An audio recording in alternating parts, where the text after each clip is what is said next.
I never had myself. I never found myself. I had no self-esteem. I wanted people to like me. I wanted to be accepted in some society of life. I was always afraid. I was 6'1" and 300 pounds. I would think about, what can I do to impress the motherfucker at school? You motherfuckers have no idea who I am. I have this fucking voice, this conscience that would always be battling me, saying, hey, you gotta get up and do something. I wanted to feel something besides defeat.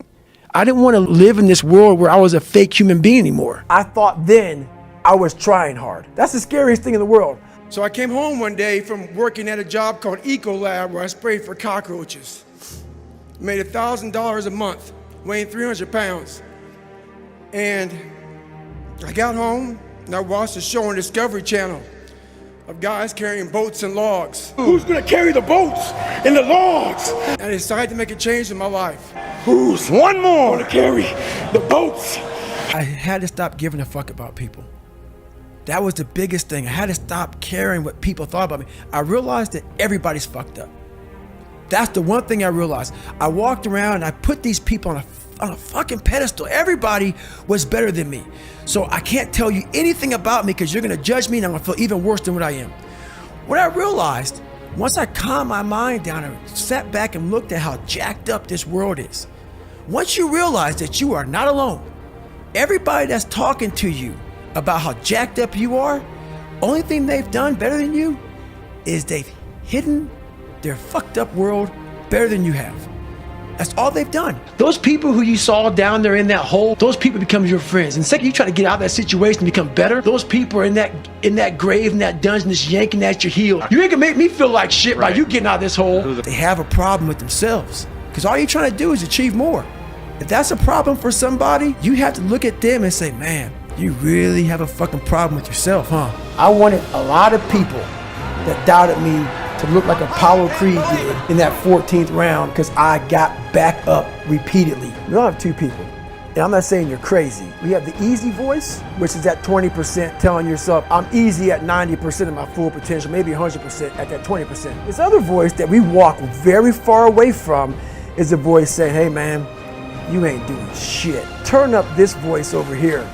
The voice saying things to you that aren't nice. It's in our head saying, you know what, man? You're not doing shit. You can fucking achieve the absolute impossible. You don't need great parents. I ran 800s in 8 weekends in a row. What you need is a straight up, brutal work ethic.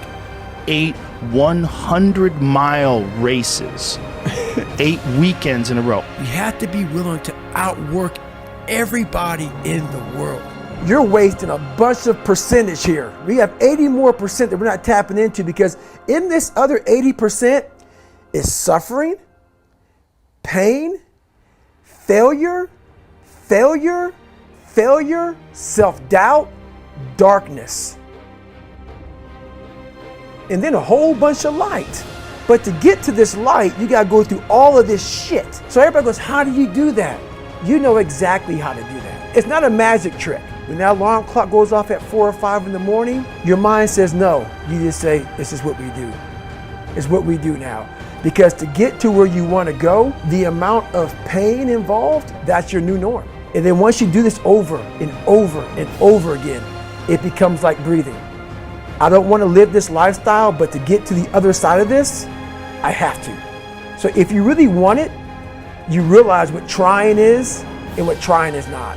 I want to drain my soul of every fucking bit of person I am. And my biggest fear, honestly, was, let's say you're God. And I made it to heaven, 75 years old, I'm 300 pounds. I worked for Ecolab my entire life, spraying for cockroaches. That's what I did. He has a big board up, and I'm next in line, David Goggins. And I'm reading this list, and I'm seeing 182 pounds, Navy SEAL, Ranger School, motivational speaker, changing lives, pull-up record, all this shit. And I'm like, that's not me, man.